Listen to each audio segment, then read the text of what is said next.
Ahanbamaktada Salai Story Channelgi Mahut Sinjaduna Panthoi Mangang Mayambu Taramna Oksabaga Loinana Iko Noana Khuirumzari Ngasisu Mahausagumna Mayamgidamakta Yamna Nungairaba Phunga wari ama puduna lakjare wari asigi mamingna Eina lankhibani Nafamda wari asibu thabirakpina Rebika Elangbam Hauzik mayamgi mafamda wari asi khudol tamjari mayam punna thaminarasi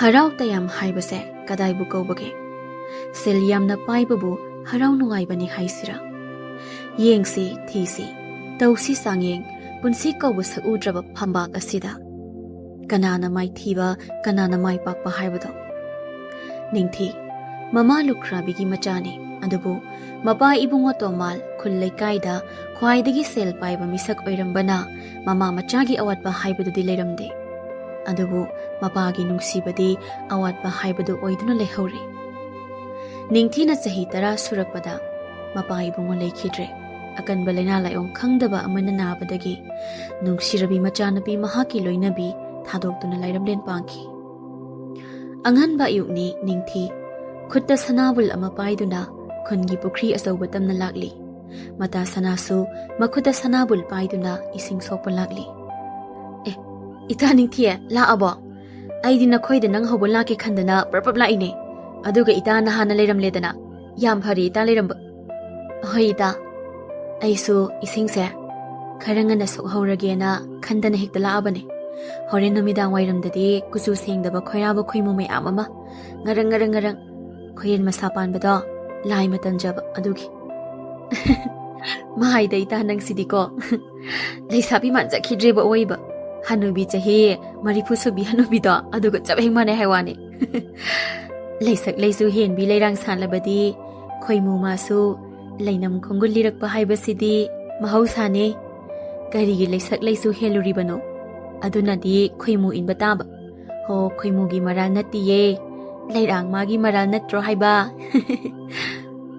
wa ngangbadi isinga amata litre nangamako aikhoidi leirang khuding lahi thakpa mafam khuding lamdanba khoimudi pamsadi haibani adudi karamba makhangi khoimunu hairisibo ho nata aina pamjaba khoimugi sajatine leirang mabuluna khanjaba pukning ani longdana leirang khuding ngarang ngangladaba khoimu makhanda oina pamjaba aisu madudi pamlibane adubu adugumba khoimuda hausiki matam asidabu leiritra khangdabagi wani ho adunabune khoimu singse kizare hairisena tana somdana kamdauri malangba khamba nongdam makhoi ahum adusu ningthi lumba lakli pakhang ahumdu wakhanga aroibida nungairadana wari sanari malangbana matau khamba horen wadu phajana haibiyuko aini hek haibado ngamdau mandeba aduna itawna phanaba silu aduga ibo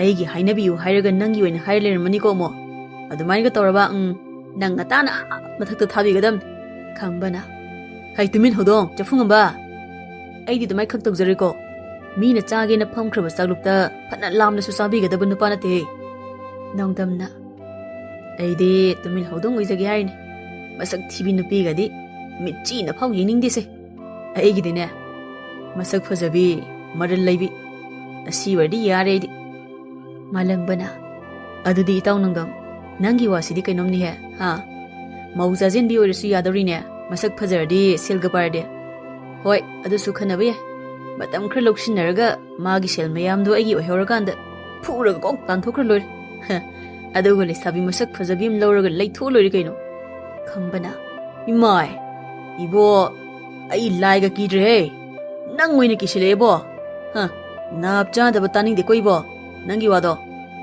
yamong nei haba sel haisidine talaga phange ado mangki baigi mingchat amuk khana hanjilakpa yariko wado nongdamna yare wari lepasi tu ningthi ga sanaga lai tumin leners aidi ngawrida sanagi phajaba lamngan ba kuchusida masakse irang saktaga tarana aidi onthokna ngaujaida laim khambana kaino namitu yurabo aidi ningthini hena ingna lemna phajai haisida Itaw malangba nangdi kanana hena phajage ni se aisu ningthi ni hena phajaba helida haidi sanathi haibo dinate ko mana irang sakta taraga langtak tawna phajai aduga ningthi na ingtak tawna phajai habanida Nongdamna ha aduda khangde noi wa de aigi mise ita wani da palamladi haiduni aidi sanana hena pam karigino khangti Malangbana hai tumi lero nuksle ai hekta kawrgi ko ningthi sana ising sa fulak lami bro nakhoi ni bo yumda halage hairo Hoi ta malangba nakhoi di kadai satluribano isaga yam nana ui haibanida khambana kaithil ma jaw phawdang chalugaina lakpani aikhoi taw nangdumgi phizal khar leirugi tawba Malangbana ningthi kaidawre wa langamta ngangri dubo nasaga ngamdrabo nangbo Ta malangba kaisu tawde ita sanana hairabanina chap manare na khumdabane isa kaisu ana yaujadeda Nongdamna ado sana ningthi nong phadok sunga moksa si haibabu kari haige Yaye sase dudi hayeng hangsil hekda lakpiro ine tharugi potphamda ningthi gai khweni ngai jaram lage nakhoi da soirakan khombana adude yam nungai ugi wani ado isansa soidi soine dabi ko Malangbana ado nakhoi gise phagi ga dinate ko ikhoi di soibi yari ko Soijaruye ta malangba ibung khoi da soibirakano Ningthina ado ibung khoi aikhoi siyumda chatnaba tawjarage aikhoi soidana ngai jaram lage Nongdamna soibi yadi ko ningthi sana phare nakhoi chalo ikhoi su chalage ko Ningthina hoi sanana ta nongdam chale ko hoi saidi ngauri he oi nungsiba kai sidi yam nungsi janindana masidani ne sini nani afafata kari ta khantha bangam nadri se ai su ngaure hai sini ko ngaure khombana o yare amta ngaubi khino wakhan ga amta ta ko se ngaugi har sune ko na ngauro ado ningthi ra sanaro ngauri se ha karamano ba itaw nang sidi wari khaili raga sitagi matu kanano hayedo adu ge mata ye oiba kaino khangdeba hoina ngaujari sei sana phajabida Malangbana taunudana wakhal tawda sakna saba khak yari ko sana se yung koiba hegedaba mandeda aina sum yengbada adai sharupudi ningthi soina khalo madi maral supai makhoi mungdi thaina ngaidagi ina khunbada maming leiriba imungni aduna mabu nangi nupi ordi mani matuma khunbuga chak manadoine nakhoi imunga do langtrik langdoine wakhan taw nupa wakhan taw ikhoi di sakse kainom tawbanina ikhoi na hairubada yarak loyeba as sakre da ko ide Nongdamna hoine adubudi chumini hoi ai wakhalum da khanki horin ehingdo aduga hairagi Khambana aina sakse khajitang yengba yaramnadi ningthi ese agi oina hairamgadam adubu sak aigi sakse hoi ma nacha puni yam nushiyai sini ai puni yam nushiyai sini Malangbana acha thoi si ukaptana nang na bukhara fari ai di pura uyan mani adu su langbam su yauriba khangidana nang na dam chaido ai di kamai taramani khalo ai sini Nongdamna yare sakta thi ani ai nokpa khangbadane puli ga loi nare yare to asi haidana nupa ahumdu wa noklaga chali somda sunningthi sana mapungdu iranglang kanabu oirigaba haiduna thamoidu mathumarang hek hauba haibadu oiri ani adudi wadi amata ngangnade wari su sanade damin chetnari wakhal amamamda tauduna ayoki matamni laima masanupi ningthibu kauri ibema imagi thoibiya tabro lao mapandu da tholo ima wam ta haige tabro ibema ima kari haige habano hairo ngarangdo namabok laklami aduga wa ama hodoklamine imana budi nanga amukta wari sanakhige aduga marol hairakena haikibani kari matangi wairabano ima atai amagi natteda nangi khangna chanaba leitrabadi moiromdane maram yam mokpa nupa macha ma lei hayi mayum makai so dum nungai hai aduna namabong na isabu thajasi na hairamliba ꯑꯗꯨ ꯅꯪꯕꯨ ꯀꯔꯤ ꯈꯜꯂꯤꯕꯅꯣ? ꯏꯆꯥꯒꯤ ꯑꯄꯥꯝꯕꯁꯨ ꯍꯥꯏꯌꯨ. ꯏꯆꯥꯒꯤ ꯋꯥꯗꯨꯅꯤ ꯏꯃꯥꯅ ꯇꯥꯕ ꯄꯥꯝꯃꯤꯁꯤꯁꯨ. ꯏꯃꯥ, ꯅꯨꯄꯥꯗꯣ ꯀꯔꯤꯅꯣ ꯀꯅꯥꯅꯣ ꯍꯥꯏꯕꯁꯨ ꯈꯪꯕ ꯅꯠꯇꯦ. ꯃꯤꯒꯤ ꯃꯄꯨꯛꯄꯨ ꯀꯅꯥꯅ ꯈꯪꯗꯧꯔꯤꯕꯒꯦ? ꯃꯄꯥꯟ ꯊꯣꯡꯒꯤ ꯁꯛꯇꯝꯗ ꯌꯦꯡꯕ ꯌꯥꯕ ꯅꯠꯇꯦ. ꯀꯅꯥꯅ ꯈꯪꯕ ꯃꯅꯨꯡꯗ ꯖꯨꯒꯣꯠ ꯋꯥꯌꯨꯡ ꯆꯥꯗꯕ ꯃꯤ ꯑꯣꯏꯔꯝꯂꯕꯗꯤ? ꯑꯗꯨꯅ ꯅꯆꯥꯗꯤ ꯃꯗꯨ ꯄꯥꯝꯖꯗꯦ. ꯃꯗꯨꯁꯨ ꯈꯟꯅꯕ ꯌꯥꯏ. ꯅꯃꯥꯕꯣꯛꯅ ꯍꯥꯏꯕꯗꯗꯤ ꯅꯨꯄꯥ ꯃꯆꯥꯗꯣ ꯌꯥꯝ ꯐꯩ ꯍꯥꯏ. ꯑꯗꯨꯒ ꯃꯥꯒꯤ ꯃꯃꯥꯗꯨꯅ ꯏꯆꯥꯕꯨꯁꯨ ꯃꯁꯛ ꯈꯪꯈ꯭ꯔꯦ ꯍꯥꯏꯅꯦ. ꯅꯪꯅ ꯅꯃꯥꯕꯣꯛ ꯍꯣꯏꯗ ꯆꯠꯄꯗ ꯎꯍꯧꯕ ꯑꯣꯏꯔ ꯃꯥꯜꯂꯤ. ꯑꯗꯨꯅ ꯅꯃꯥꯕꯣꯛꯇ ꯃꯃꯥꯗꯨꯅ ꯂꯥꯛꯂꯒ ꯍꯥꯏꯔꯕꯁꯦ ꯃꯁꯤꯡ ꯈꯪꯗ꯭ꯔꯦ ꯍꯥꯏꯔꯝꯃꯤ. ꯅꯃꯥꯕꯣꯛꯅ ꯅꯨꯄꯥ ꯃꯆꯥꯗꯨꯒꯤ ꯃꯃꯤꯡꯁꯨ ꯍꯥꯏꯔꯝꯕꯅꯤ. ꯃꯥꯒꯤ ꯃꯃꯤꯡꯗꯨꯕꯨ ꯑꯣ, ꯅꯣꯡꯗꯝ ꯍꯥꯏꯕꯅꯤ ꯅꯨꯄꯥ ꯃꯆꯥꯗꯨꯒꯤ ꯃꯃꯤꯡꯗꯨ. ꯍꯥ, ꯅꯣꯡꯗꯝ ꯍꯥꯏꯕ? ꯏꯃꯥ ꯀꯩ ꯌꯨꯝꯅꯥꯛꯅꯤ ꯍꯥꯏꯒꯦ? ꯑꯊꯣꯛꯄꯝꯅꯤ ꯍꯥꯏꯔꯝꯃꯤꯅꯦ. ꯑꯩꯈꯣꯏꯒꯗꯤ ꯌꯦꯛꯄꯨꯗꯤ ꯊꯣꯛꯅꯗ꯭ꯔꯤ. ꯃꯁꯤꯒꯤ ꯍꯥꯏꯔꯒꯕꯨꯗꯤ ꯌꯥꯝ ꯐꯩ.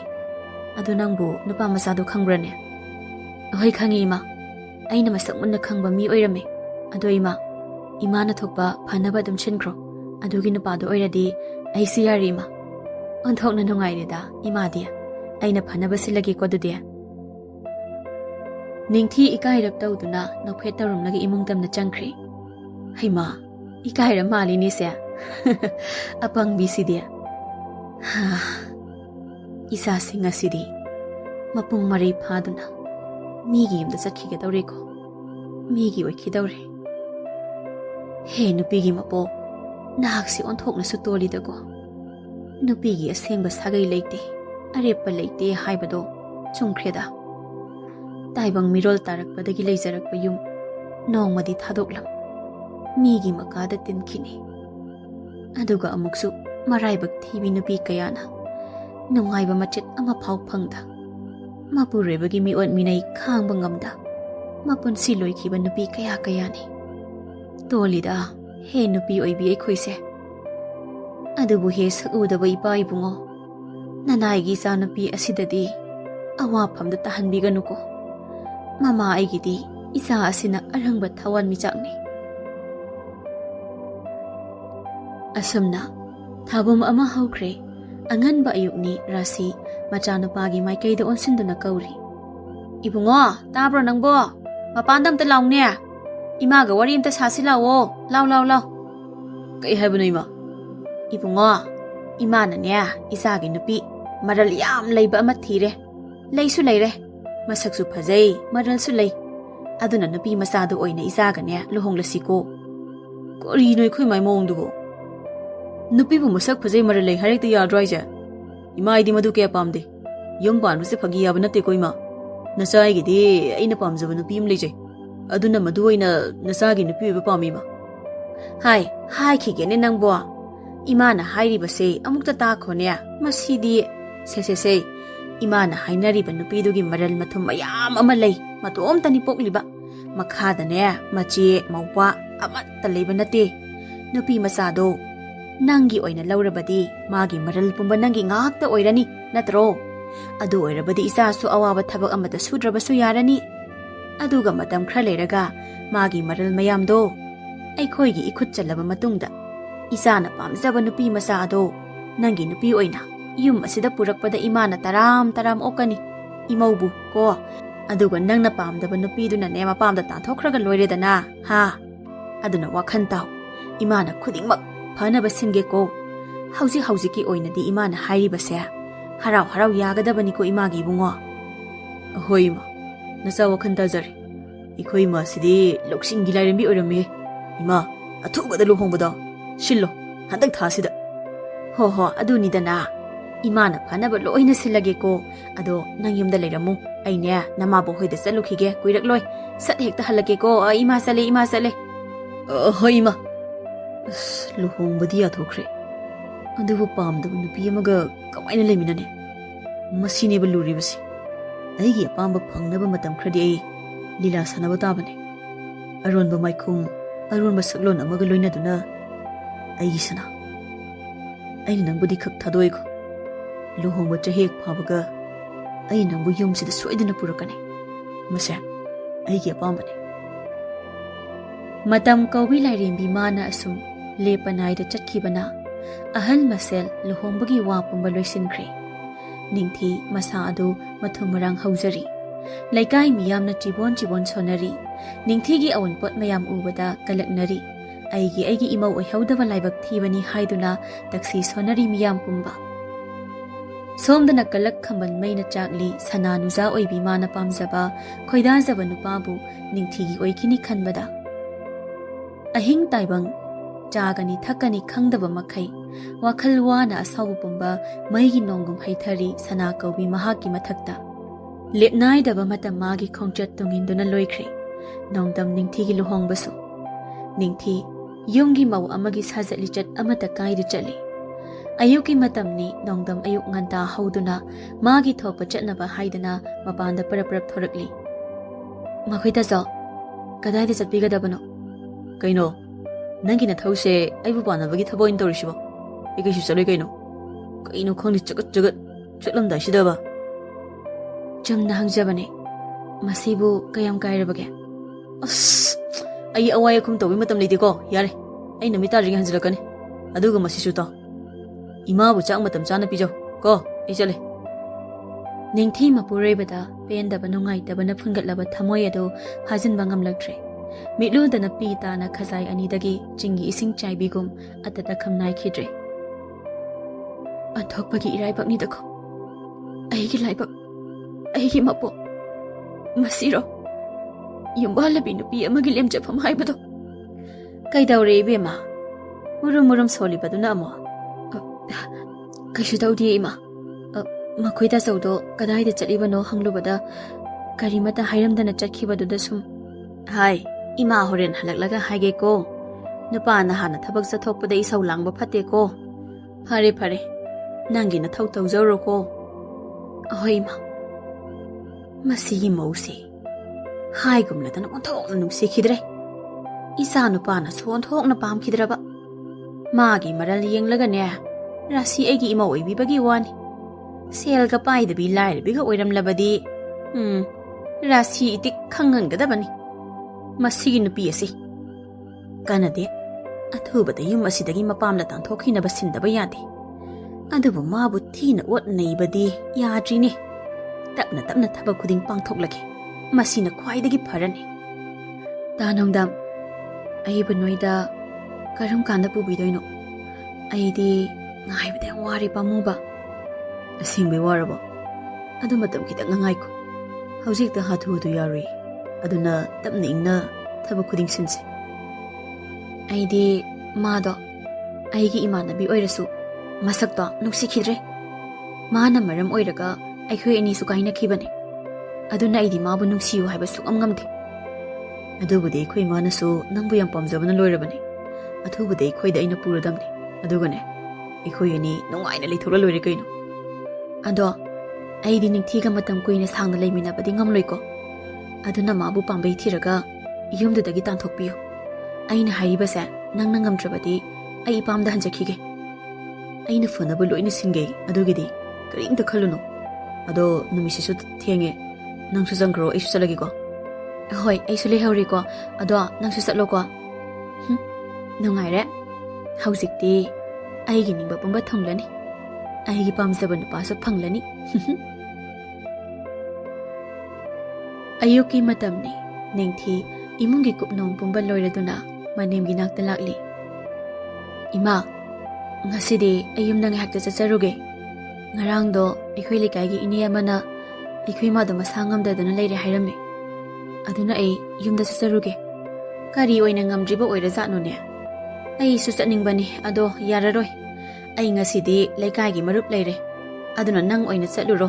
Thengkhrani loisinjauro. Horen pangtheng na halakanu ko. Ahoi ima. Ai nganta hanjarake. Andudi ai loisinjarukige ima. Hoi ado ibung ado hagolo hayo thenge. Ningthi loisinba loiraduna chatnaba tauri mapurebada onsinduna.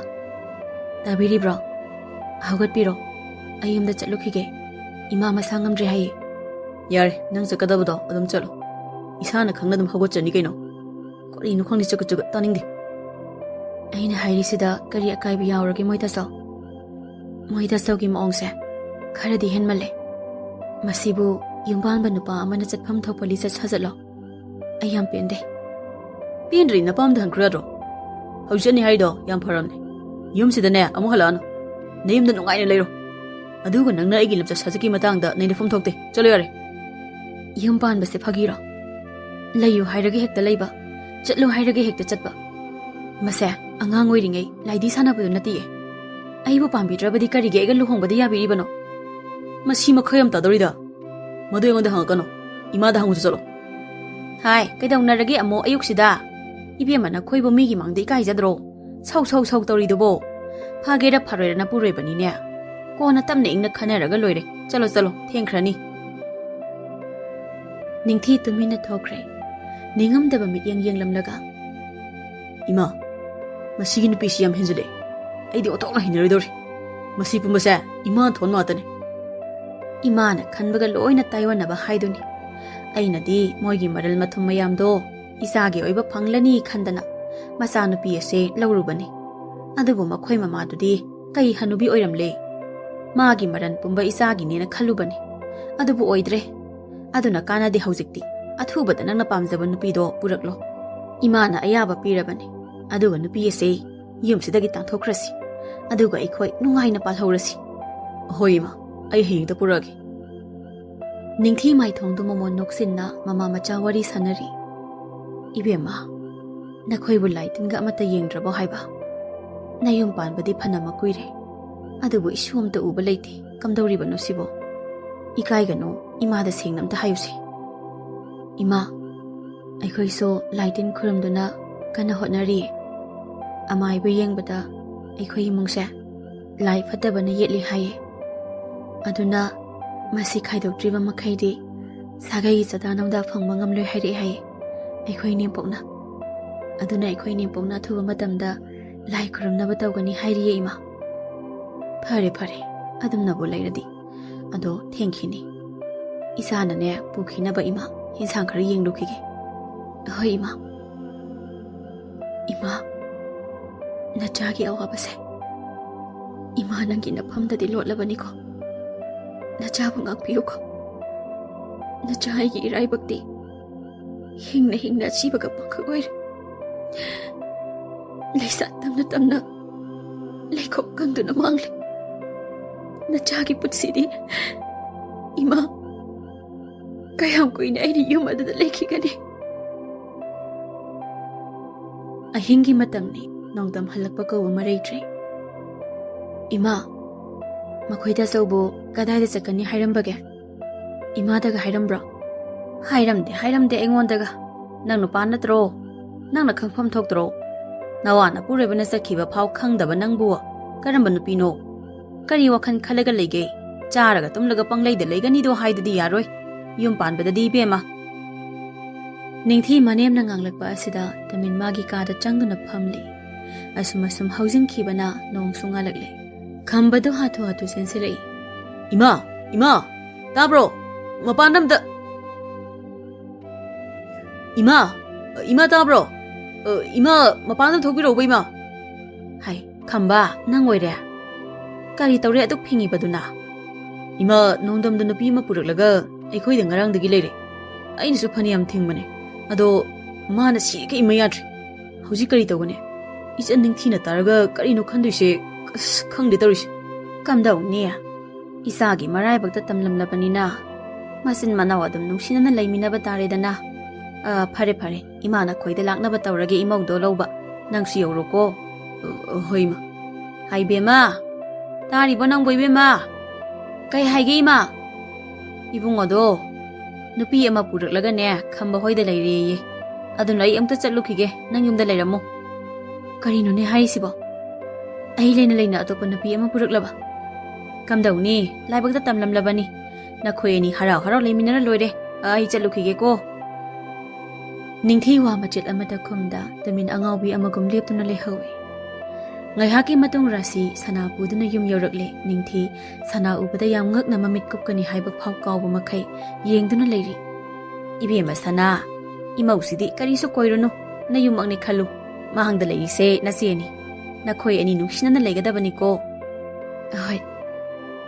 ꯏꯃꯥ, ꯑꯩ ꯉꯥ ꯑꯆꯧꯕ ꯑꯝꯇ ꯂꯩꯔꯨꯈꯤꯒꯦꯀꯣ. ꯍꯣꯏ, ꯑꯆꯧꯕ ꯑꯃ ꯈꯜꯂꯒ ꯂꯩꯔꯛꯎꯀꯣ. Ibema nanausi imungda pusinbiyu aduga mafi marongaje hongdokhalo amta. Hoi ima. Lao somda changsi. Ita sana. Aidi mangka chap manakri. Nangna ngasi thanglakliba khongpham ase. Nahak ta nongdamse. Aigi ipurebani haiba khangna asuk pataba thaba ama nang mangna torokani haibadi ai khak khallude. Ningthia mado ingonda hangpham thokte. Nangi wahangda ta nongdamda hango. Aiga maga mari leinarakpa yam kuire. Ai hauji leisabi oidri. Aduna tangai phadana ai yum asigi mau ina laklibani. Adusu ta nongdamgi nupi oina. Nangdi yam gambi nupi makhalam oiramina. Namanabi nupani haiba khangna nasagi ikai khumna bakathokpa ngambi mahagi aphawi huranbi mo iramlena. Yare wa makhayam tanagumse. Kanana hena ta nongdamna pamba lumna khanba nungsiba haibada yengna si kanade. Wayam ngangnabagi kanade chinwana bane. Ai isasa wabana loire.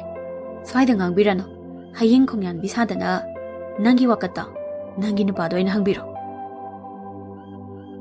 Kare taungambi migi nupada namdana lesiraga ikaiba khangdabi mai thabi naram chati warakpa ngamdriga karigi nupada tainari.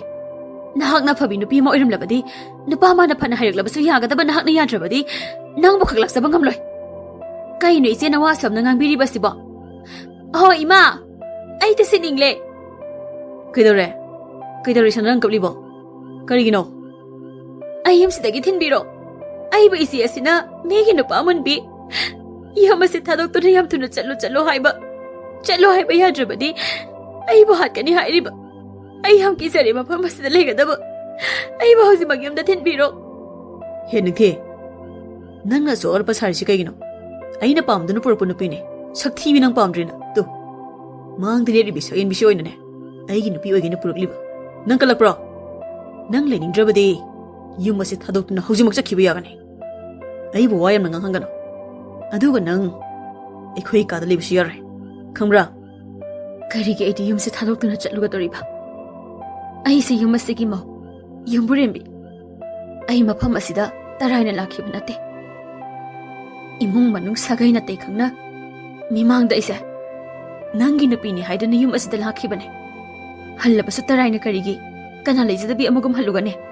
Ai oktabi nate. Megi nupada namdana leisanbi nupi sunate. Yum asida ai giso phangpham thopa haklei haibase kawidaba pai. Haining thia mau nang karama henjile ko yamna. Nangonda kanana talage ha. Haujikta lakliba ima wasi leiba ngamdanaba nangna yum asida irang sagaliba se karigino. Ha. Yam thuna sakhumda changlaga ne chak thonaba tawruso.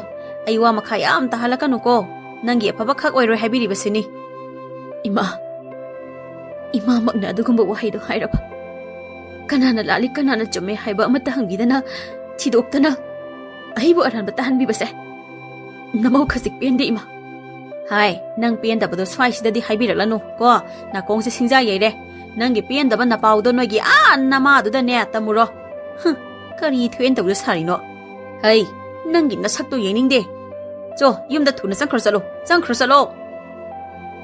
Ningthi magi wa tabibagi mahutta makhoi masen amata oiduna nganglakpa asida khangba ngamda kaptuna chakhum tamna sensinkre. Ima, masi kamai toksaino. Adoda khangdiko. Athouba matamdane yum asidagi tantokhinaba tawbi. Mani yum asida kuina sang leiba makhaidi namau masak khujabise. Yum sida kuina leiu haiba khak yare ko ima. Hai, imana khangi. Imana phanaba loina singe ko. Yam hatu hekta tantokpa yaba natte ko. Matam khra leiraga ne maral ama pisidaga ko tanthongnaba sillaga loire isa sidi. Imana hairido namau aigi so apambane. Aidi isese yam kije. Ima khoi tanongdam khoi leitaba tanja tholakpada. Mana ibu soidana hatkigadaba male. Mabuk yamna phattaba nupini asi nupise. Aina masak munna khanglaba nupini. Karam yam chawbane. Aduna aidi maga leiminaba kije haijariba siniko. Karigi magumbina imauda kari tawba ngamjagadage. Karigi kijaruniege ima leiri. Imana phana basinge. Mase yum asidagi yamna thuna tanthokhidrabadine yum ase ingna singna panba ngamlaroi. Mana nong hek nganbaga kwak amom sadana imungse hek tamahi langnaba sinba mase. Ima namaudi karisu khangjadabi apangbine. Aduna imana adum phanaba sinbiyo ima. Ima, nachayagi punsi asibu karino. Nacha khandre. Nachana imagi minjat putti allakani. Ima, halakti haiba mingtondo. Nachayagi iraibag tatonglagani. Aduhu nacha, awabu pumbasi kankigani. Karigumba, nachayagi kaangpagambagi pangaloy kibatonglabadi. Nachayagi pawarobigano ko ima. Nachasirage hairaso. Ima laibag tibidagi kanbada. Iningtam na sisabasungam dreama. Hai, chak loi jiba nang bo. Phanadi makui re. Asomda sak lamna bada mapukpai ra khangna hore. Loi ima. Thina ba tawsaraglaki. Sasa thiu ne sum ta thada na hek le dana. Aduga amana. Nang di yum asigi chatnabi loina khangle. Ngarang talak pinanaw asidi ne imung asigi chatnabi karim ta khangdri. Aduna imungi kupnom sing nangna loina tawgadabani ko. Madi nauri. Aduna matam khra potha aduna leijasanu. Hai bungo. Ibema sana. Lao lao lao, sak thiba loire charasi lao. Tombina. Ise, kadomdana chatpiri badubo. Leimana. Haima, Tombi. Ise kaithel phawda chatluge tawbane. Nangdi kadai da chatluge na thoraino. Ise isu kaithel da chatluge na thorakpane. Tandum phana chanare, lambi su pulle. Hekta chatminarasi. Ado ise nakhoi gi naya nupa do nupi ama puraklaga lakle na hainai ne. Ise di tadabro. Kaino ne Tombi. Nangi wasibu. Ise di karimta tadine he. Isa nupi na su paw amta hairakte. Nangi wasibu awoiro natraga ingonda phagi tawribra mi nangi sibo. Ise phagi nati. Mi sinaba yamba wani. Aikhoi ningthina paw amta hairakte haiba. Aisune aikhoi naunupi ama ningthina mayom paliba adugi laikai pulidana. Aikhoi thadoido. Ise mahaktun hala ame aduga tamlambani. Kari. Aigi isa nupi leina leina. Atopa nupi ama purakle haiba. Aduga aigi isa nupi na paw amata khangalaktriba. Imagi bema. Nangsi onthoi da. Aina nungai kirei khandana hairaktriba. Isagi tamuk na ma iya ma leidi haibase nang khangdre. Khangani. Ai leimani. Hayeng mai makhoi da chakani. Mi usitaba. Ise hayeng mak chatpiyu. Asengbado karino khangdokpiyu. Karino na khoi gi nayanu ba aduna khalidubo.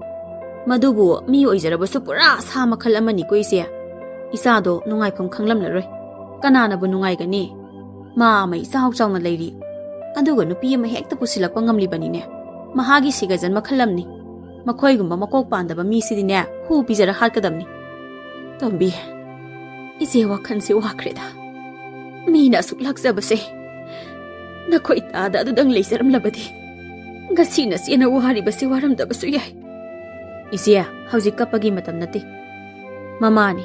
Isagi damak hingsabi amagi saklo lawgadabani ise. Makhoi gi imungdo yade haiba ama khangangadabani. Aduk yamno sitaba. Mama machado. Mama dasu kaya lairoi masakto. Maduna pokpa machani dana kaya mathong saramgadaba mandi. Ise lana di khanbinu ko na nawgi wase. Karigi lana urugani Tombi. Makhoi gi maram chatki matung ina haibani. Ise waroba leiti. Sanana. Kaino khangde yahaurakpada samsina hana mayoknarabanina. Ngasi thaba amata mahi oire. Khare hairisini. Adu khangladi nasana oina thabak singsi tawrabadi phadauba. Kariya aidi kari tawbagi thabak tawdoiba. Thabak subinaba minai nang mai chau chauna leirisidi. Mapuna bu thabak sunabra. Esana. Wa ngangbada khara khantharaga ngangbutam. Ibema laiton saru pande matagum thak khanai danane pangkhata khaliba narida. Thadat bangam loidaba ningthinate. Mapuna chali matik ithakta kage hainadi khalakano afaba oira. Minai nang na ibu phugi hairo. Launi se phubiro ni se.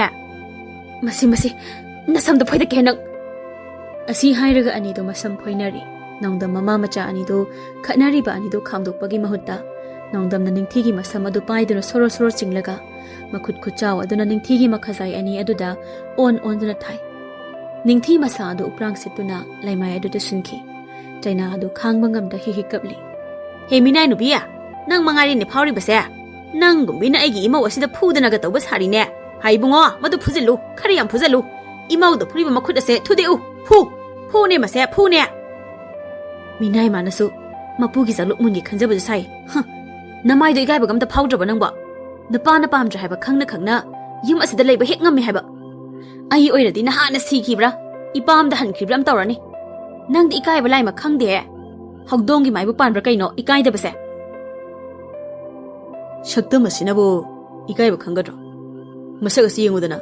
Hey, haibi geta jo. Aina nangal hongbagi maramde nangi naral yenglaga yakhibane. Hausti naral pungbasu aina kai dana chaba loirabanina yum masi nangna lebagi matam loire. Karigumana na yum masi da makhatan lenglagade chalo. Napamdagi areba sana lupa selurch. Aduga matam kharaga sangthana leba yagani khangaba. Karigumba ina hairiba sida yadraba. Yum masi nang leba yare makhatana. Nakhoi di minate. Madu panba sahing chaba. Lamlakta leba. Mapisi taba sanga ga samana ye. Kena balai taba haktane. Sa oina pokataba nakoina. Mi oina polibado. Nakhoi gi khanbada aina dum ikai bi. Ai masidagi chakane. Aigi nakoina kai ki basana lupa sel mayamda. Amata se thadana pigadabane. Madu pirabadi ngasi ma ayu masi thadokduna sakhige. Haibungo madu fu haibane. Mana ikhoi bu sanga ga parman tawrisi nang kari yenglige. Imana yai sigi harasu sirasanu fu madu gi sinthi ado. Nongdam mamana insilakba asida sana nongdam makhoi ani jangsinduna phuri.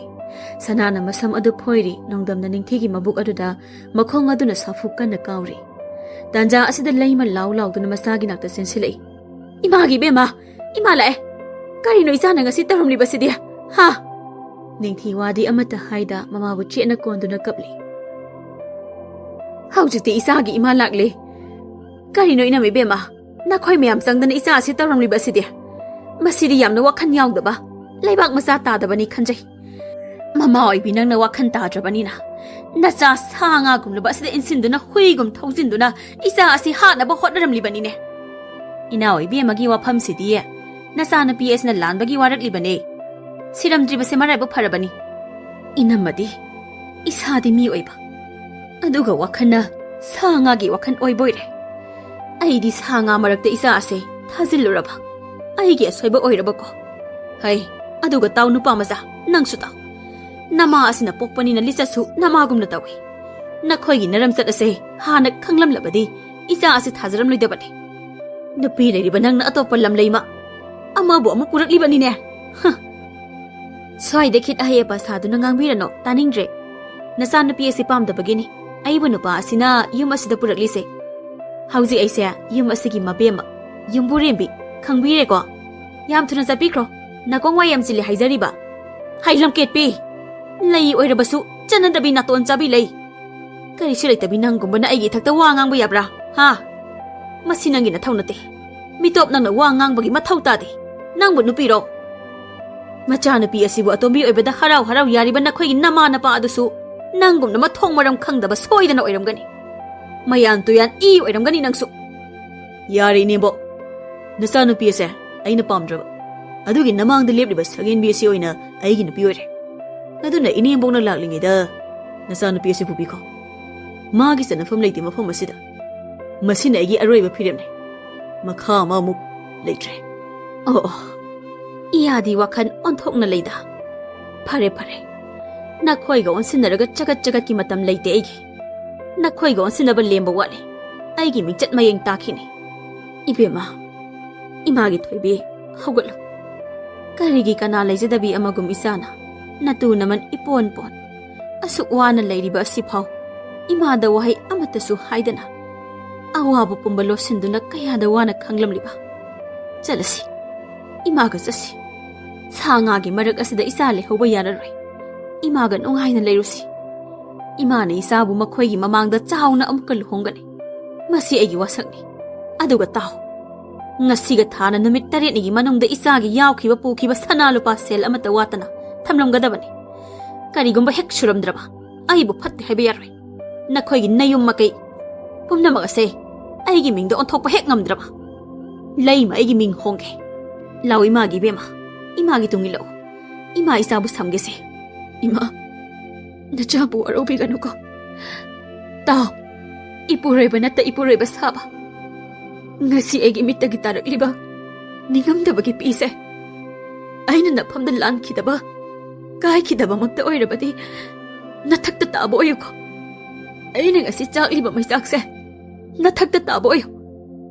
Masi matang aina Nafamda katpa samne, lemna magphangbo oyo. Nungai epana palo. Nakoina chalhaning ba ay, yung asidagi punsigi hoina chalaban. Aduga, marup amagi thazaba pumba, changhat-hat pa ngambi nangsu. Ay na panglima may tsaga si pangboyo. Ay di halak biming tolpudo na chalagan. Ima, chalas. Kamdaw niya. Why di sangle? Sausik po kadayadagi sel na magi, ay ko'y nakaithokto na sizin na kiba sana lupa sel sindu singdoy no ba? Kadaway pidoy no ima. Dalamay tuksukini. Muhay na bukari ito kung ngamnege. Hay, madukak yaroy. Masigil layma hay bisay, na piyasay, aray ba na piyaman nati. Makoy ilay do, magi makuta laybani. Aduna ikoy kudong saroy. Aduna sumdawrasi. Ingkol matiga siga niya, lawduga yon thoglasi. Aduga singlasi. Aduga ikoy ko na mo tabakan na suraga niya, amo handok laga loire. Hoy ma, adumay tawrsi. Matam khara hawkre, nongdamgi imong lairaba na kham thenglay. Makoygi leijaramba pumba, ningthigi maral singbada loina makloikre. Lairaba na makokta makut hablay. Tanongdam, hauziki thongnaba chengamta leite hairi imana. Sel puraklaba. Masigi mo sidi ay yam hainaraktre haribasini. Hauzikso selamta pirakte. Thabak suba pumloi loiraga pigi hari. Aduna khoisu kana kanadagi no khara puraga thong. Hayeng sel fanglagong singnaba. Ay di madui thabakta ngamjaroi. Mingondagi hangba ay hainade tawsu tawrakte. Ay ikaizi haizaribasini. Chengla sela ama hangalusu. Nakhoi imada. Ay di ngamon. Isa nupa nang halakleda na. Sel pirakladi ima sengsa insang na pilayurage. Namera se ayaramani. Kaday piro. Ima sel do piraktre. Thabak loiraga pirage hari. Hauzikidi ima na kanadagi no khara lawraga tawrsi. Ima su laikai asida hangpham amatta leitre. Yamthong khuding sure ima na hangdaba nidaba imung ama phau leisilaktre. Ai ubada niba lakle haidana thonglon sinnare. Kari tawgadaba no khangdre ima su. Ngarang su sak thongdre. Ngasi song chara helabadi phazarani. Kari nungge yumsidane lakjarubano haibado yawre. Ibi masana nang su imung asina wari base uribani. Aduna napamdagi sel khajikta hanglusu haibadi siri khai hek mayade. Aidi kaidawbagi ipamdagi sel nidoiba. Aina yum palaklise ipamdagi sel nirunaba nate. Ai madugi thabakta sungam ngamloi haribasini. Yari tum lero. Aina ipan pharingaidadi nakhoi imungi mateng. Aina tawba yaba tawkhibane. Aina waraklaba matam asidadi kanamta leiroi. Mandudi nangna ibu pamkhibagi aina yanaba haidana pikhiba natro. Haujiti nangonda leibadagi aigi phazaramba pumba loina mangkhridana. Yong hanubi male haujiti. Yang waragana nungai mafam thikro. Nang larubadagi aigi imung manung kangkhong chare loire. Haujiti aigi punsi aina wakal thelubana isagi khong asida singjangni asinjare. Leiroye. Lairaba nangonda leidau sarupudine ina khunba nupa amagi tariat subi oirubana phai. Chaningbada cha iningtamna nungaina marek mahau thongna hingnaba. Nongdam phuk hawalaga sanagi mamai aduda khubak aduna on-onduna thajinki. Chalo! Atombi obida haleng balai tabi mahikni nangdi. Thiuro! Nangi nungai fam. Yum asida nang leibiyare. Haujimak! Napamjako. Ay khare! Phajaba nupiga pamjadre. Khare! Chitkaniye. Haujimak sakaniye. Aingonda ju phubuga sardana. Laija hawro na mana chara helaga. Kangsi simina hawro. Masi ngai khonang. Ibungo napa masa sinaba tare sa sakrasanu. Magi apamba lambida. Ningam lakhidreda. Inemgi bema. Nangi Nafamda ikhoina tawjakhiba mayam aduna ngasidi. Kayada ningamdraba may salang labano. Ima. Nasayam ningam laktre. Lanjadabi. Karagi mapamda kaijadabi na mauda. Aina pumnamak tayo na hankibani. Magi ningba pumbaso aina thugai bikhibani. Mapureba mo oiraga. Mapureba magilisa sajat aina magi mapamda satkide. Mahak pulam lanbi amagum madam tarag hundok bikhibani. Mapureba gi minungsi habada. Nongmata pangkitrabi. Awaba ꯅꯤꯡꯉꯝꯗꯕ ꯃꯩꯆꯥꯛ ꯄꯨꯗꯨꯅ ꯆꯠꯈ꯭ꯔꯕꯤ ꯅꯃꯧꯗꯣ ꯏꯃꯥ ꯅꯆꯥ ꯉꯁꯤꯗꯤ ꯃꯥꯕꯨ ꯅꯤꯡꯁꯤꯡꯂꯛꯀꯅꯨ ꯍꯥꯏꯕ ꯌꯥꯗ꯭ꯔꯦ ꯑꯗꯨꯕꯨ ꯅꯆꯥꯒꯤ ꯁꯥ ꯑꯣꯜꯂꯨꯔꯕ ꯏꯁꯥꯁꯦ ꯃꯥꯒꯤ ꯃꯃꯥꯡꯗ ꯊꯧꯅꯥ ꯐꯅ ꯂꯦꯞꯂꯨꯕꯒꯤ ꯄꯥꯡꯒꯜ ꯂꯩꯇ꯭ꯔꯦ ꯏꯃꯥ ꯅꯆꯥ ꯃꯩꯆꯥꯛꯁꯦ ꯈꯥꯡꯕꯗ ꯋꯥꯔꯦ ꯏꯃꯥ ꯏꯁꯥ ꯅꯍꯥꯛ ꯈꯛꯇꯒꯤ ꯅꯔꯥꯜꯁꯨ ꯅꯠꯇꯦ ꯑꯩꯅ ꯃꯇꯤꯛ ꯆꯥꯗꯕꯤ ꯃꯃꯥ ꯑꯃ ꯑꯣꯏꯔꯨꯕꯅ ꯏꯁꯥ ꯅꯍꯥꯛꯄꯨ ꯋꯥꯔꯛꯍꯧꯗ꯭ꯔꯦ ꯅꯍꯥꯛꯀꯤ ꯑꯄꯥꯝꯕꯗ ꯇꯧꯍꯟꯈꯤ ꯅꯅꯤꯡ ꯇꯝꯍꯟꯈꯤ ꯑꯐ ꯐꯠꯇ ꯑꯃ ꯈꯟꯊꯔꯨꯗꯅ ꯃꯩꯆꯥꯛ ꯐꯅꯕꯒꯤ ꯍꯩꯖꯤꯟꯈꯤꯕꯅꯦ ꯏꯃꯥꯒꯤ ꯅꯤꯡꯊꯤ ꯅꯍꯥꯛ ꯌꯨꯝ ꯑꯁꯤꯗ ꯑꯃꯨꯛꯇ ꯍꯜꯂꯛꯈꯣꯅꯤ ꯏꯃꯥꯒꯤ ꯏꯕꯦꯝꯃ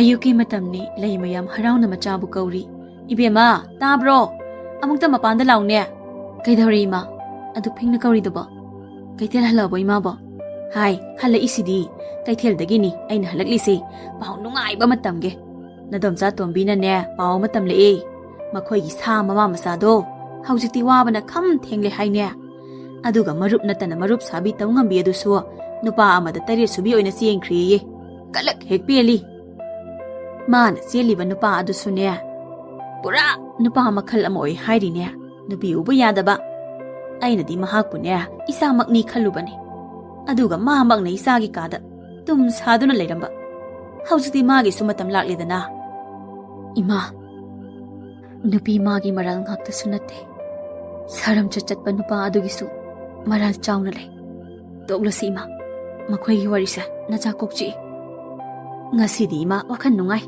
ꯑꯗꯨꯅ ꯁꯧꯒ꯭ꯔꯤ ꯑꯁꯤꯟꯕꯒꯅꯦ ꯉꯥꯀꯤꯖꯧ ꯑꯌꯥꯏꯕ ꯊꯥꯛꯂꯒ ꯍꯥꯎꯅ ꯊꯣꯡꯅ ꯆꯥꯊꯣꯛꯁꯤ ꯏꯃꯥ ꯏꯆꯥ ꯆꯥꯛ ꯊꯣꯡꯂꯨꯔꯒꯦ ꯏꯃꯥ ꯍꯣꯏ ꯏꯃꯥ ꯑꯣꯟꯊꯣꯛꯅ ꯅꯨꯡꯁꯤꯈ꯭ꯔꯦꯗꯀꯣ ꯏꯃꯥ ꯅꯍꯥꯛꯁꯦ ꯅꯆꯥꯒꯤ ꯃꯄꯣ ꯑꯁꯤꯅ ꯑꯐꯕ ꯑꯣꯏꯔꯝꯗꯕꯅ ꯌꯨꯝ ꯄꯥꯜꯂꯨꯔꯒ ꯃꯊꯣꯡ ꯆꯥꯗꯗꯨꯅ ꯍꯜꯂꯛꯂꯤꯕꯅꯤ ꯍꯥꯏꯕꯤꯔꯤ ꯂꯥꯟꯖꯗꯕꯤ ꯑꯩꯒꯨꯝꯕꯤ ꯀꯌꯥ ꯑꯃꯅ ꯍꯜꯂꯛꯄꯤ ꯍꯥꯏꯕ ꯃꯤꯡꯊꯣꯜ ꯑꯁꯤ ꯐꯪꯗꯨꯅ ꯃꯤꯌꯥꯝꯒꯤ ꯃꯤꯅꯣꯛ ꯃꯩꯁꯥꯜꯂꯛꯇ ꯍꯤꯡꯂꯤ ꯅꯤꯡꯊꯤ ꯑꯩꯒꯤ ꯅꯤꯡꯊꯤ ꯂꯥꯟꯖꯗꯕꯤ ꯅꯪꯕꯨ ꯀꯔꯝ ꯂꯦꯜꯂꯤꯕꯒꯦ ꯅꯣꯡꯃꯗ ꯃꯤꯅꯨꯡꯁꯤꯒꯤ ꯃꯤꯠꯌꯦꯡꯅ ꯌꯦꯡꯕꯤꯈꯤꯗ꯭ꯔꯕꯤ ꯑꯊꯤꯕ ꯋꯥꯍꯩꯗꯅ ꯆꯩ ꯊꯥꯡꯗꯨꯅ ꯂꯦꯟꯈꯤꯕꯤ ꯇꯆꯧꯒꯤ ꯅꯤꯡꯊꯤ ꯑꯩꯍꯥꯛ ꯅꯐꯝꯗ ꯉꯥꯛꯄꯤꯕ ꯉꯝꯂꯔꯣꯏꯗꯕ ꯏꯔꯥꯜ ꯀꯌꯥ ꯂꯪꯖꯈ꯭ꯔꯦ ꯅꯪꯗꯤ ꯏꯐꯝꯗ ꯂꯥꯟꯈꯤꯗꯦ ꯑꯩꯇꯅ ꯁꯥ ꯑꯣꯜꯂꯨꯕꯅꯦ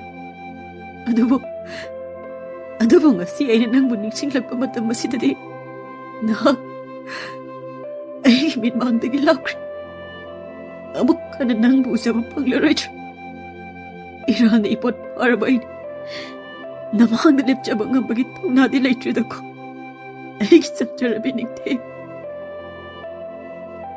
ꯅꯨꯃꯤꯗꯥꯡ ꯋꯥꯏꯔꯝꯒꯤ ꯇꯟꯖꯥꯅꯤ ꯅꯤꯡꯊꯤ ꯈꯨꯜꯒꯤ ꯏꯁꯤꯡ ꯁꯣꯛꯐꯝꯗ ꯏꯁꯤꯡ ꯁꯣꯛꯄ ꯆꯠꯂꯤ ꯃꯥꯅ ꯂꯥꯛꯄ ꯎꯕꯗ ꯈꯨꯜ ꯃꯤꯋꯥ ꯉꯥꯡꯕꯤ ꯃꯈꯣꯏ ꯄꯨꯟꯁꯤꯟꯗꯨꯅ ꯃꯤꯋꯥ ꯉꯥꯡꯂꯤ ꯆꯥꯎꯕꯤꯅ ꯏꯆꯦ ꯇꯨ ꯑꯥꯗ ꯏꯁꯤꯡ ꯁꯣꯛꯄ ꯂꯥꯛꯂꯤꯕ ꯑꯁꯤꯕꯨ ꯅꯤꯡꯊꯤ ꯍꯥꯏꯕꯤꯗꯨ ꯅꯠꯇ꯭ꯔꯣ ꯃꯁꯤꯕꯨ ꯃꯌꯨꯝ ꯄꯥꯜꯂꯨꯔꯒ ꯆꯟꯅꯗꯕꯒꯤ ꯍꯜꯂꯛꯑꯒ ꯂꯩꯔꯤꯁꯦ ꯅꯈꯣꯏꯒꯤ ꯅꯨꯄꯥꯁꯤꯡꯗꯣ ꯆꯦꯛꯁꯤꯜꯂꯨꯀꯣ ꯃꯈꯣꯏ ꯑꯁꯤꯒꯨꯝꯕꯤ ꯑꯁꯤꯅꯤ ꯃꯤꯒꯤ ꯅꯨꯄꯥꯕꯨ ꯂꯥꯡ ꯊꯥꯛꯂꯒ ꯐꯥꯔꯤꯁꯦ ꯃꯁꯛ ꯐꯖꯔꯦ ꯅꯨꯄꯥ ꯅꯍꯥꯗꯤ ꯂꯥꯏꯔꯦꯟꯒꯤ ꯃꯇꯨꯡ ꯉꯥ ꯏꯜꯂꯦ ꯍꯥꯏꯗꯨ ꯇꯧꯔꯅꯤ ꯇꯣꯝꯗꯣꯟꯅ ꯍꯥꯏꯒꯨꯝꯂꯗꯅ ꯀꯤꯕꯨ ꯀꯤꯖꯔꯦ ꯏꯋꯥꯒ ꯃꯄꯥꯟ ꯊꯣꯛꯅ ꯁꯦꯜ ꯇꯥꯟꯕ ꯆꯠꯂꯤꯁꯦ ꯅꯍꯥꯜꯁꯨ ꯃꯈꯥ ꯂꯩꯀꯥꯏꯒꯤ ꯇꯥꯗ ꯇꯣꯝꯆꯥꯒꯤ ꯃꯆꯥꯅꯨꯄꯥ ꯄꯥꯈꯪꯗꯣ ꯃꯥꯒꯤ ꯃꯇꯨꯡ ꯏꯟꯅꯗꯨꯅ ꯆꯠꯍꯧꯕꯅꯤ ꯃꯗꯨꯒꯤ ꯄꯥꯈꯪꯗꯣ ꯃꯁꯤꯒꯤ ꯂꯥꯏꯗꯕꯤ ꯍꯜꯂꯛꯄꯤ ꯑꯁꯤꯅꯅꯦ ꯍꯨꯝꯗꯨꯅ ꯁꯣꯏꯗꯅ ꯐꯥꯈꯤꯕꯗꯤ ꯁꯣꯏꯔꯣꯏꯀꯣ ꯃꯁꯛ ꯍꯥꯏꯔꯦ ꯂꯥꯏ ꯃꯆꯥꯗꯧꯅ ꯐꯖꯩ ꯏꯅꯥꯛ ꯍꯥꯏꯔ ꯈꯨꯜꯂꯤ ꯃꯁꯤꯒꯤ ꯍꯜꯂꯛꯄꯤ ꯑꯁꯤ ꯅꯠꯇ꯭ꯔꯕꯗꯤ ꯅꯨꯄꯤꯒ ꯑꯝꯇ ꯂꯩꯖꯗ꯭ꯔꯕ꯭ꯔꯥ ꯍꯥꯏ ꯋꯥꯅꯤ ꯑꯩꯗꯤ ꯃꯁꯤꯒꯤ ꯅꯨꯄꯤꯁꯤꯅ ꯏꯔꯥꯡ ꯂꯥꯡ ꯊꯥꯛꯄ ꯁꯣꯏꯗꯅ ꯑꯣꯏꯔꯝꯒꯅꯤꯀꯣ ꯇꯨ ꯍꯥꯏꯅꯔꯤꯉꯩ ꯃꯁꯤꯒꯤ ꯄꯥꯈꯪ ꯃꯆꯥꯁꯦ ꯑꯃꯨꯛ ꯂꯥꯛꯑꯦ two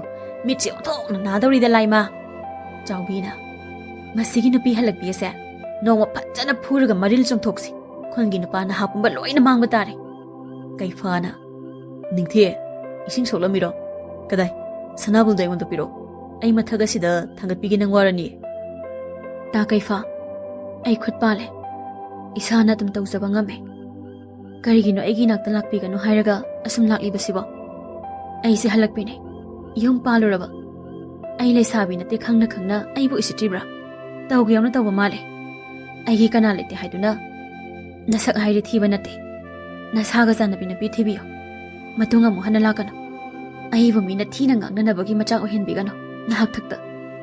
Yari hanbiro. Hayengdagi amu hanasu lakbigana. Loirabra maduna. Aigi wasu tabiko.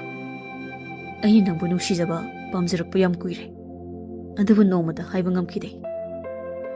Aina matam khara ihei tamba chatlingai. Nangdi yumnak sagai onduna leiramki. Matamduda aigi thamoyse machet tana kaiki. Nang khangbra. Nungshiba haibasi kalakni hauba du nate. Aina nangbu nungsibade nahaki lu tongna saba hakjang ado mi hauba nate. Kathoklaba mi amana masagi oijaba thide. Aigi mittadi nang mabatik chabi chinglembi kanamta ude khalute.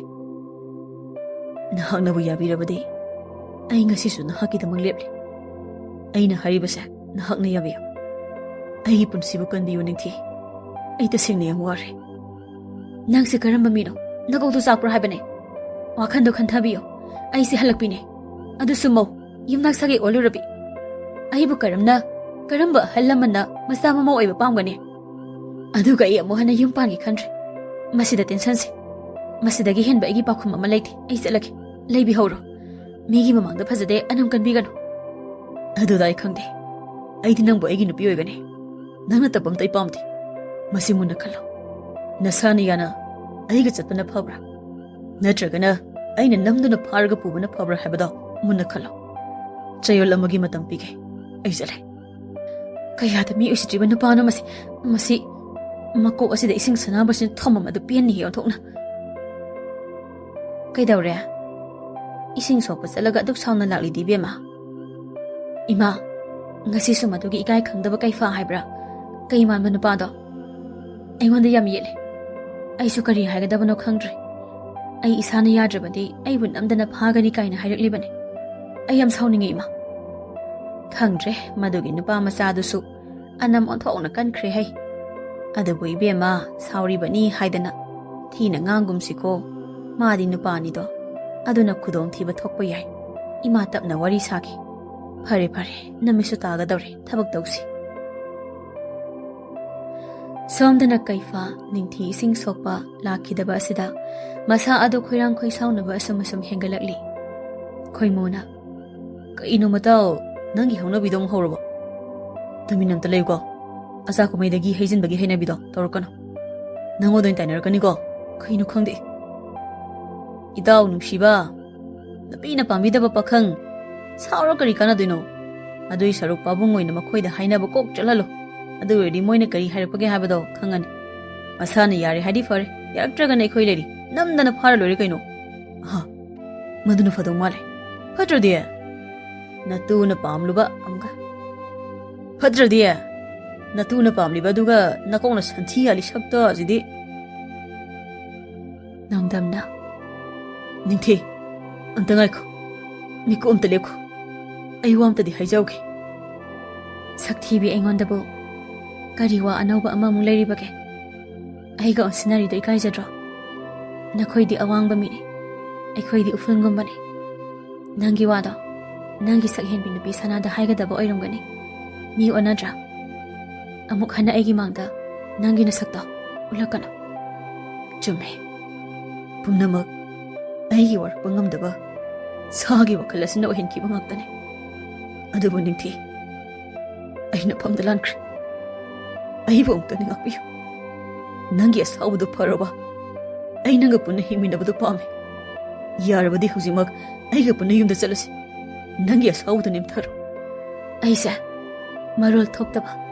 Phadi pharana saba laidi do oina ubra. Ha. Aigi punsi sana pona tiye. Namai do ikaidro. Wahai adu hairibado ifamda. Aina yumda dagi halakpi haiba mingthol puduna aroiba oina khong thanglaki. Lekai minok mai samarakta ngasi aina hairibase. Punsi asimagi kawkano. Aisa nahaki kana su oikite.